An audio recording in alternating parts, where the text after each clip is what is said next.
I haven't been part of a lot of games to where you're going to win the turnover battle, you're going to win rushing yards, you're going to have more sacks, you're going to be 6 for 6 in the red zone, and you're going to come up short of point, 35-34. And there's so many things in that game that it's not one play, it's multiple plays that you can put together to get us at this point. When you give up 2 quick touchdowns right there in the fourth quarter, it changes the way the clock, how we're going to manage the clock and what we have to do. We missed a field goal in the first half that, put us in a situation where, they're having to do more. And at that point, if you make that, it's 37-35. So there's so many things instead of that last play. I'm really proud of the young guys who had to come in and play. I'll tell you right now, we do not know what exactly it is with Barron's non-throwing shoulder. We had to we x-rayed it here. The x-ray was not to where we could see anything, but he was really sore. And so we felt like we couldn't put him back in at that point. So I don't know exactly what it is. So whenever you're seeing it, it's not something that is major, but there is something there. It's not his AC. We feel like it's his collarbone, but we cannot see exactly. And so, to the touch, to the point, he was really sore. So that's why I went with Will Hammond. I thought Will did a good job in the second half, and just a really tough loss. Really tough loss. The guys in that locker room are hurting, and they're taking it really hard, and I really feel for them. And I open up with questions. Coach, I know that it changed since they scored so quickly after they got the ball back, but we're at the TCU 6, and you decided to kick the field goal on third down. I guess what went into that decision, and was there any thought to go to put a touchdown on the board there? Yeah, it was 4th and 4. We would have kept, the way we looked at it, we could have got 4th and 2 or 4th and 1, and we were going to have it go. But 4th and 4, we feel like get points on the board, make it to where to beat us they would have to score 2 touchdowns, and they were able to score the 2 touchdowns. That was the thing. Up until those points, they scored 14 points in the first half. Number 3 did a great job, and they had some stuff schemed up with number 3. But other than that, they were having to drive the field. We were causing turnovers. We felt really good on defense, and that was the thing that we talked about that we can't do. Is you can't give up big plays. We lose our post player on 1 to 18. That was a long play, and we just don't get 88 out of bounds. We're right there, and we don't finish the play, and he scores. And those 2 things right there totally changed the way the clock was going to have to be managed in the fourth quarter. We thought about it at 4th and 4, but it was more, hey, we could have got to 4th and 1, it was a go. We could have got to 4th and 2, it's a go. We just wanted to push it to where they would have to score 2 touchdowns to beat us. I know it came down to that last play where Will fumbles, but could you explain the thought process, chewing clock, and you're in field goal range, putting the ball in a freshman quarterback's hands like that?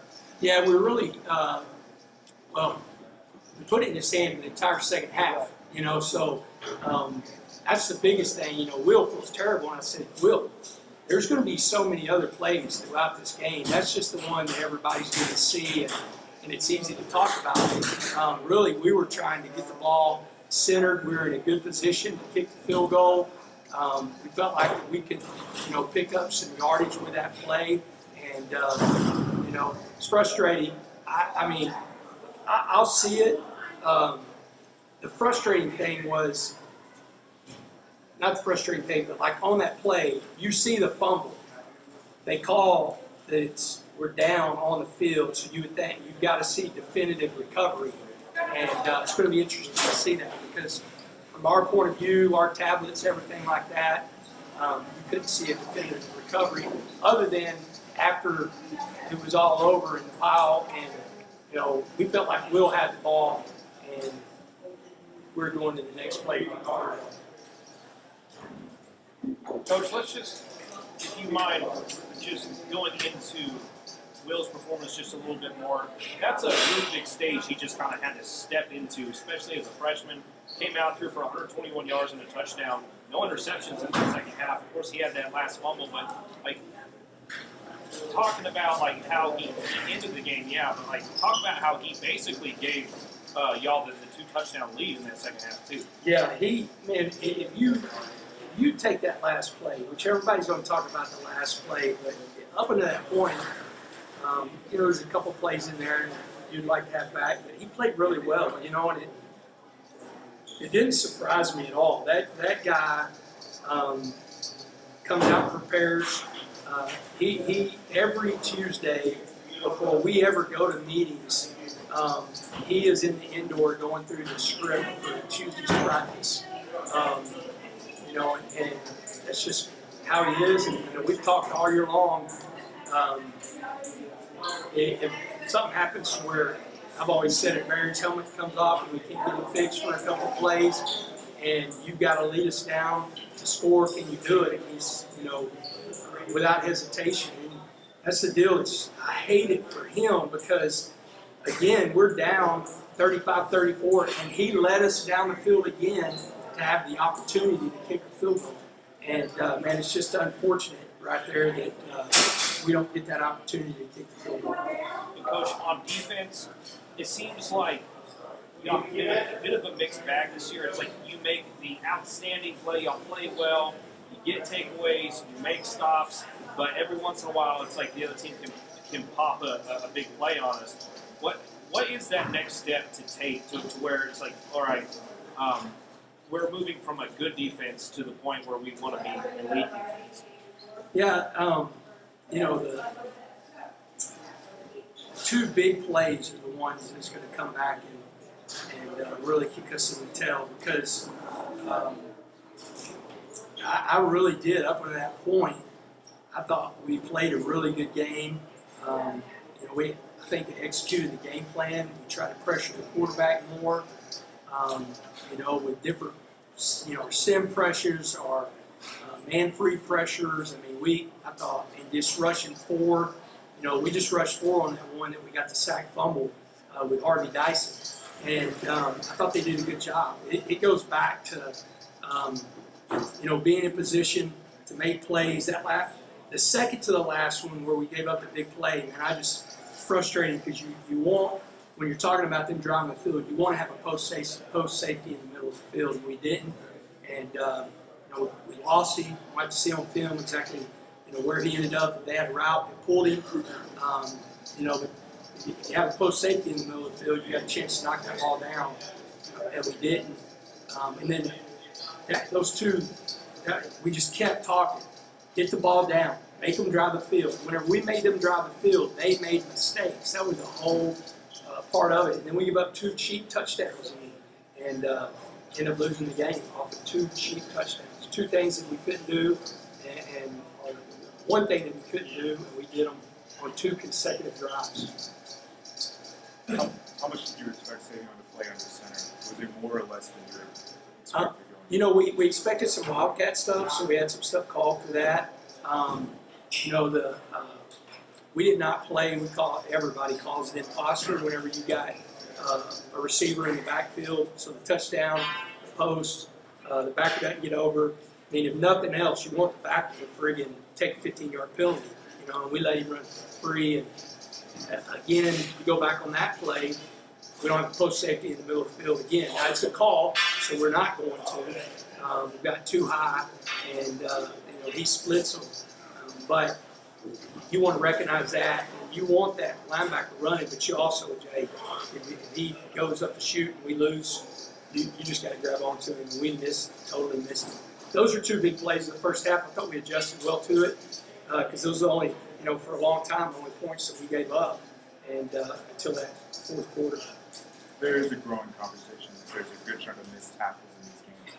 Is that one of your biggest things that you feel that defense needs to improve on right now? In this one, 100%. Because the very first big play with him, we have an unblocked safety that we got an unblocked linebacker and an unblocked boundary safety that both missed the tackle. and you just want to get the ball down so you can play another snap, and we don't. I did think that we tackled better from that point, you know, but and defensively just goes back to the fourth quarter. You give up two huge plays. That one of them was a touchdown, and one of them got them down. You know, to really frustrating. Coach, I want to kind of look at the brighter side of things, and one was, you know, Reese Burkhardt's touchdown that we thought was going to be a field goal. Just kind of talk about what went on behind that, kind of the mindset, that play call, everything. Yeah, we, you know, I thought Kenny did a good job. We've had that. We've repped it at different times. You know, you want to make sure that you get the look where they're not coming out playing in fake. They didn't, you know, and so it was a perfect call. We really felt like we had it from the standpoint in this game, and you know, we were going to do it with him just because he's a little bit faster than Gino, and it worked out. Really kind of changed the momentum in the first half. Joey, staying on field goal situations, when you had the 50-yarder, I know you're obviously your pattern all year has been alternate kickers, but considered it was for kicking instead of Gino. Do you second guess yourself at all that you should have had Gino out there since he's kind of been your 1A guy? You know, is that the first field goal we missed this year? Yeah. So I'm not saying trust me because I can't remember. You know, looking back, but whenever we go in, the first thing I ask whenever I got the headsets on, I flip over to Tyler Skudenek and I said, "What's the kick line?" And if it's different for any of them, they're going to tell me. So they'll say Reese is this, you know, Gino's this. But whenever in warm-up, they both were the same. I think we had the kick line to the 32 going into their scoreboard, and maybe the kick line at 37 going into their locker room. So we got to that point where you know, we felt like it was making a field goal and came up short. I think we might have pushed it to the right. A little bit short. I can't remember. We pushed it to the right. Yeah. Got time for a couple more. And on the last play on the fumble, obviously, Will keeps it. Yeah. Should have all been in Taj's hands and stuff. Taj, which Taj has fumbled and Taj has Yeah. fumbled too. I mean, you know, of course, again, hindsight. But you go back. I mean, he pulled the ball and got us down there, got a first down. I mean, he had run the ball throughout the game, you know, and so you look and you go like, yeah, but I mean, we felt like it was a safe play. We felt like that we were going to get a good kick from there and have to play defense, and they did a great job of knocking the ball out. Coach, with two losses like this over the last 2 weeks, I guess, how do you build forward and try and, you know, get ball eligible and get, you know, as good as you can the rest of the season? Yeah, that's what's frustrating. You know, we really wanted to get bowl eligible this week to go into the Iowa State game with one loss. You know, and they're undefeated, and it felt like that was going to be a huge game. It goes back to what we talked about. We talked about in the summer. We talked about media day of playing meaningful games in November. You know, this was a big game for us to be able to go into November and mean more than just getting bowl eligible. You know, now it shifts a little bit to where we're going into a great atmosphere, hostile atmosphere. They're a really good team. They're undefeated right now, you know, and we're coming off 2 losses, and this is going to sting. I think we'll bounce back, but I mean, when you lose like this really, you know, checks your character of your team. You know, especially when you lose like this and possibly could be banged up, and you know, hopefully Barron's ready to go next week, but you could be banged up going in starting a freshman quarterback against a top 10 team in the nation. And so, you know, these guys, it's a great locker room. We have a really tight team, and they'll respond, you know, and we're going to have to. I mean, they're so good. We're going to have to, because Iowa State's a good team, and it's going to be on a big stage, and we got to be ready to go. Coach, how frustrating is it that quarterback health just continues to be a problem? You know, the first 2 years are really frustrating. We've been really healthy this year, you know, and so I mean, we'll have to look at it, but it's frustrating. I mean, anytime you want to play every game when you're starting quarterback, but I'm telling you, and y'all know this, I'm going to be Captain Obvious. We did not lose that game because we didn't have Baron one, because he doesn't play defense. We didn't lose that game because Will Hammond, the stage was too big for Will Hammond. It wasn't, it's a collective. We're going to go through and watch the film, and on Monday, if you ask me, I'll bet I have 10 to 12 things that the coach's staff and this team did not do to win this game. I could probably think 5 or 6 right now, and we've got to execute those. So, but it's frustrating. All right. Thanks, Coach. Thank you, Coach.